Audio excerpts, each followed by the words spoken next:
Hello and welcome to the J2 podcast. I'm Jamie, And I'm Jamie. and in today's episode, we're going to be talking about Attack on Titan, Fortnite, and Valorant. To start off, we're going to be discussing Titans in, Attack on Titan, about their origin and where they came from. Yeah, so started off with Ymir, who what was it? She touched. She went into the tree and got the alien parasite attached to her back. Yeah, that's the one. And then she got the powers of the founding Titan. Ooh. Scary. And like dominated. She used the power to dominate Marley, right? Yeah, dominate Yeah. Marley and help Eldest win the war. So the Odeon Empire ruled for a bit, and then she died after She died because of the Titan rules. 13 years. Yeah, I believe so, because Yeah. it was different for us since because Yeah. once you inherit the Titan powers, you only have 7 years left to live, unless I believe you inherit if you get another Titan power, Yeah, which is something why like that. Eren lived so long, because he had multiple. So she died, and then the king fed Ymir to his 3 children. What was the king's name? Fritz. King Fritz, Fritz. King, yeah, Yeah, King Fritz, with his children Rose, Cena, and Maria. Maria. That's it. Yeah, which they then named the walls after. Yeah. Because they're weird. But yeah, so that kind of continued on for generations until then. The founding Titan split into 9 different Titans with unique powers. I believe it was 3 to begin with, into the children, right? Yeah. I don't know what they were called. Those names completely pass me. But they 3 of the Titans went into Rose, Cena, and I forgot her name again. Maria. That's a hard one. Yeah. And after that, then it split again into their 3 children, and Yeah. then the Titan powers just kept getting passed down, and eventually landed up into Marley. So Marley ended up acquiring Titans and the powers of them, and managed to fight back against the Odeon Empire, who the king then retreated onto Parody Island, and He established the walls, right? yeah, He made the people turn. I don't believe he made them. He might have, but they turned into Titans, massive wall Titans, and they built the walls around those Titans, and they're practically indestructible. Yeah, pretty much. The only like weak parts are the gates where Bertold and Reiner went in and destroyed in the first episode. Yeah, the Colossal and Armored Titan. Yeah, spoilers. Spoilers in case you haven't seen the first episode that aired about 10 years ago. Yeah, so spoiler warning for that. But yeah, so that happened, and then so we have the nine main Titans, which are Attack Titan, founding the Colossal Titan, the Armored Titan, Warhammer Titan, Cart Titan, the Beast Titan, the Jaw Titan, Female. and the Female Titan. That's the one. I almost got all of them. Almost. I failed when I was trying to count them myself. I was missing out one Titan, and I didn't know which it was. And surprisingly, it was the Attack Titan. Oh wow! Despite Okay, not being the main one in the entire series. Literally, the main character's Titan. Yeah, So, it's crazy. Yeah. So they're the Titans and the history of Attack on Titan leading up to first episode. Yeah. Season 4, part 3. Is that the most recent part? Yes. Oh, okay. It's hard to keep track. It really is. It's hard because they've named the seasons so weirdly and randomly. I believe it went Attack on Titan final season, Attack on Titan final season part 2, and then we're in Attack on Titan the final season part 2. Part 3, part 1. Part 4. Yeah, part 1. And then in autumn or whenever it is, we're getting Attack on Titan final season part 3, part 2. Yes. It's so awful how they've named it. It's really weird. They could just be naming it different seasons, or the movie, because the entire episode was an hour long. It is literally just a movie, basically. Yeah. If they knew, I don't know if they knew they were gonna split it up like this. If they did, why would they call it the final season? Season 4, the final season. I don't know. I feel like it might be because of the Mappa animators being so worked hard. Because if you've seen the conditions they're in and how much they work a day, it's insane. Some of them don't even get to see their own families. Yeah, it's Truly unfortunate. not humane. That's It's for really sure. not. Really, really not. And I can't believe people criticize them for it. Like, yeah, Mm. it's their fault for taking on a major project, but come on, you got to give them some slack. They're giving us so much good like animation quality, and the CGI they used was amazing. I usually hate on it, but the CGI on this anime is sick. The Colossal Titans in the Rumbling are really really well done. Especially when they okay, spoilers again, especially when Hanji went off to fight them alone to stall for time so the others could escape. Yeah, stall for time. She started burning up. That was a really well done. Oh, I know the OST as well. I can't remember the name of it, but it was amazing because in the manga you don't really see her die. You kind of because in the anime it shows so many different things. You see her flying around, killing them all, and everything in between that. And in the manga you've just got her kind of in the background, maybe slashing up 1 or 2 titans, and then she burning to a crisp, and you don't even get a close up. In the anime, it's perfectly done because you can see it burning. You see the flames start to appear, and you see all the titans that she killed, and it was just amazing. It was really good. The music was great, the animation was great, the art was great. It did a really good job, I think. I know it has to be one of the best animes. Stumps Dragon Ball anyway. Like, Attack on Titan is my favorite anime. For very good reason. I think people will agree. It's in my top 5 at least. Yeah, that's fair. I mean, really good though. Just like you can't go wrong with Attack on Titan. No, you really can't. The story's just so well written. It was even my first anime too.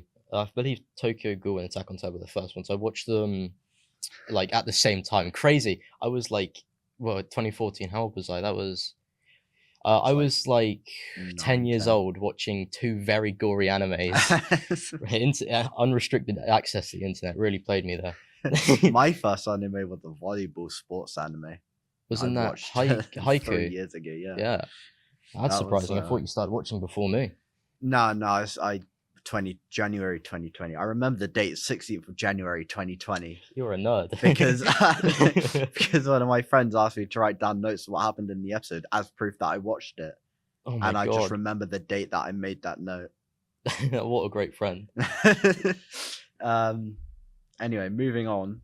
Eren's justification. Oh, because we all know he's right in the back of our mind. He is right in every sense of the way. A good thing. Exactly. He did do a good thing. He didn't start a war.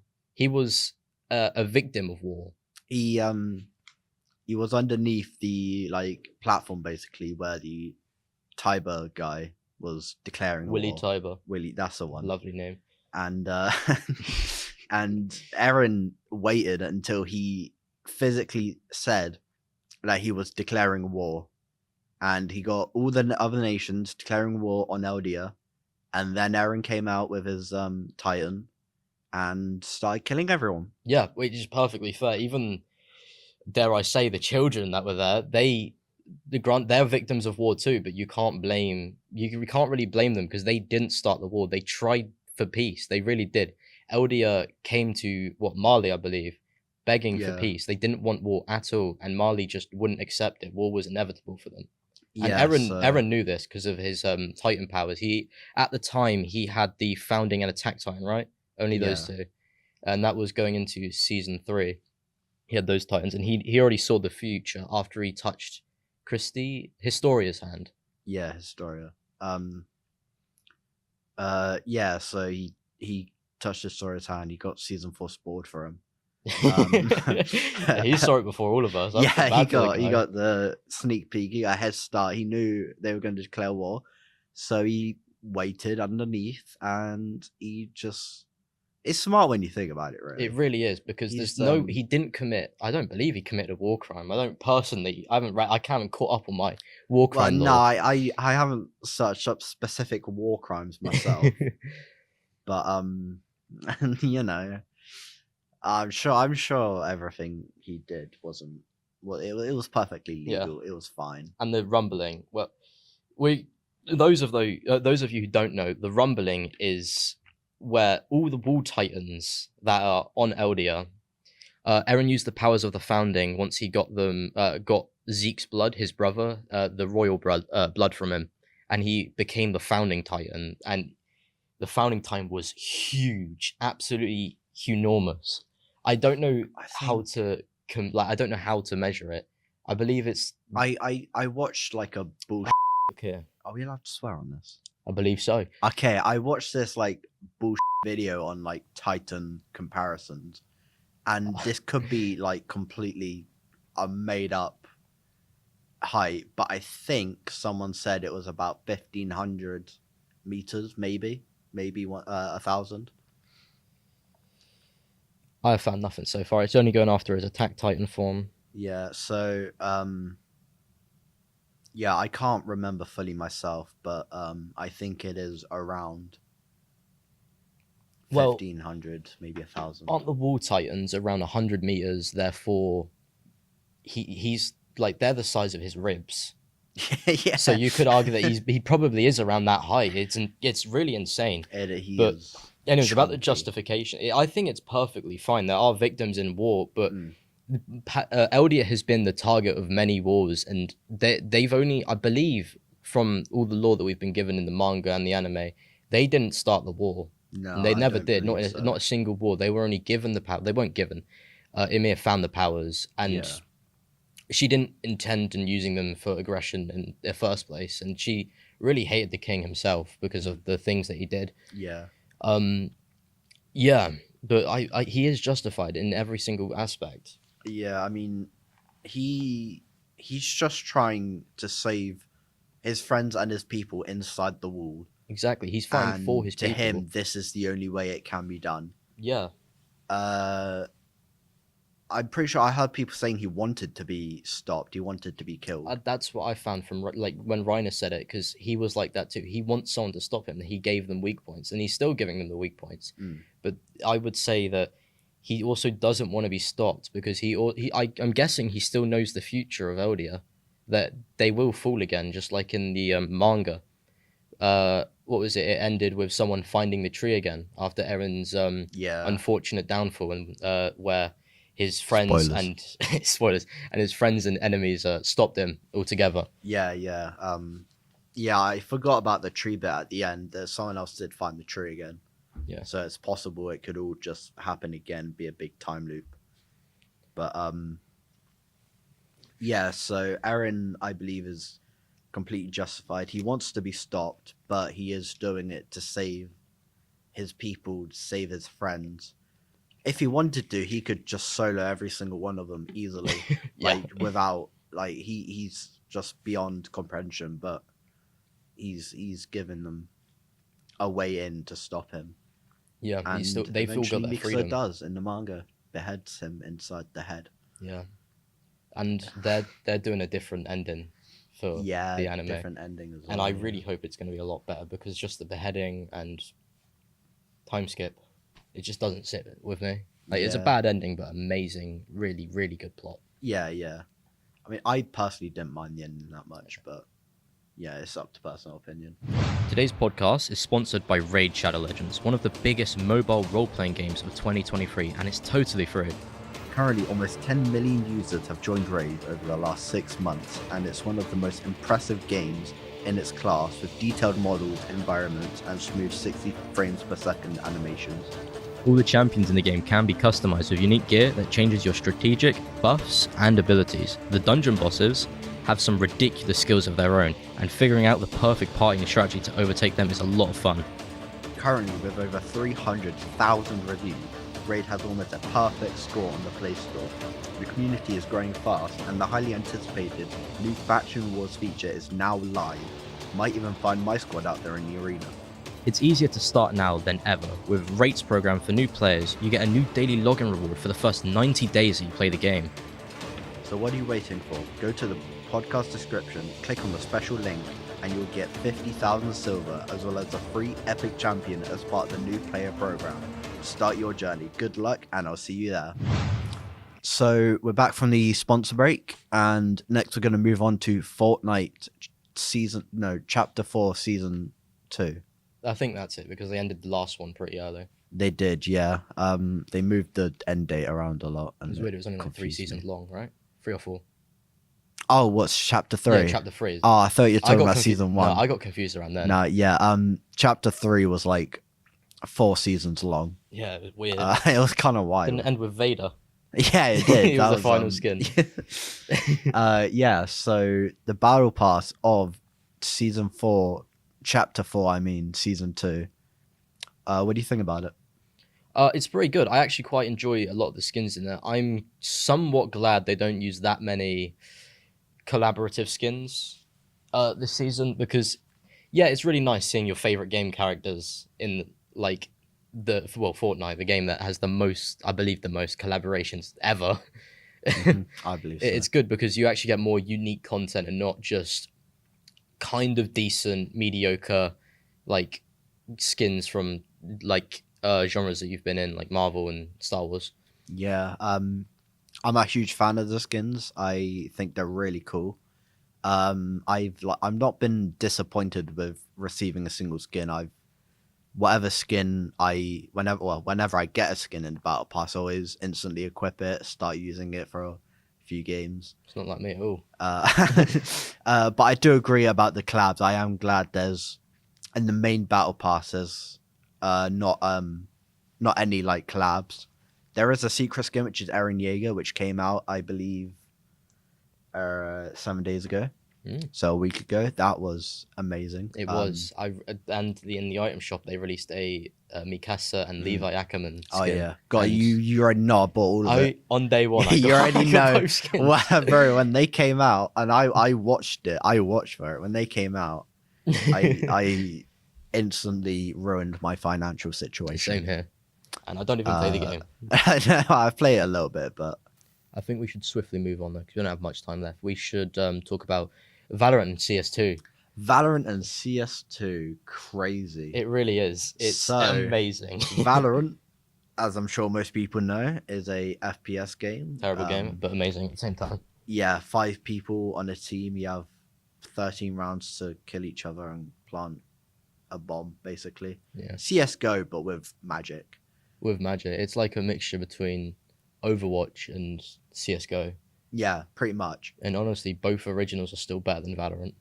Yeah, but CS2. I'll let you go into this because I think you're more Okay. passionate about Yeah, it. I'm very passionate about it because I mean, yeah, it's the Counter-Strike community, but like, got a couple issues with it. So CS2, it's on a new Source engine. Everyone's like, oh, that's pretty cool. They've reworked some stuff, added new maps, right? I believe there's new gun sounds, but I might be a little bit of a fool to that.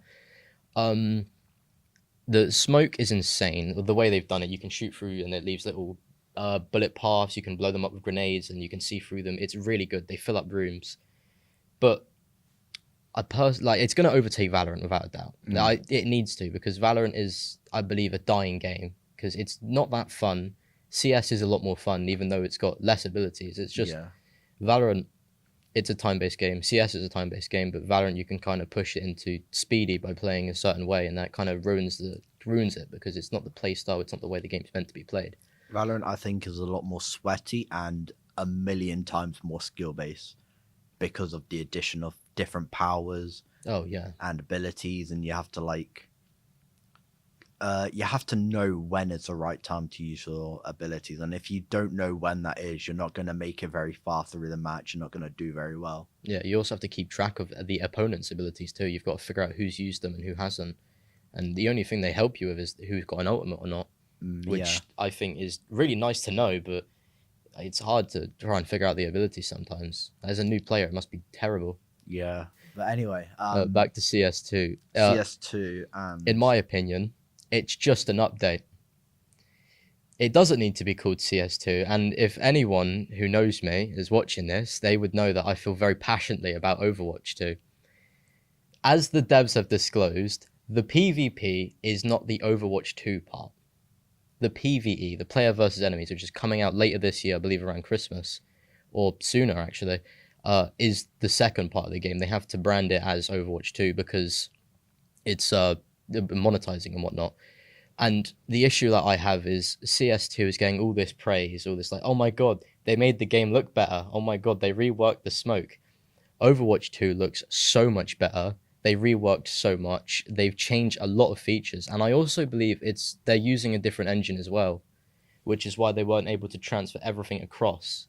Because I can't remember what part of it there was, but they can't transport it across because it's on a different engine. They were trying to figure that out, and I think they're doing that later this season or in the next season, season 5. But I hate that the Overwatch community is kind of being awful towards the devs. I mean, yeah, it's taken 4 years, but we all know the circumstances that were happening down at Blizzard of why it was taking that long and everything going on around then. But I feel like everyone shouldn't be putting too much like high hopes on CS2 because it has done the same thing that Overwatch has done, and that's just update the game. Yeah. You could do this as an update. Yeah, you don't need an entirely separate No. game to So I make the think game look better. I think both games do need the hate of it. Like, yeah, you've changed the name of it. It's for branding reasons. We get it. But like, come on, man. Thank you guys. Thank you for watching the Yeah. podcast. Hopefully we'll see you again another time. Peace out. Bye.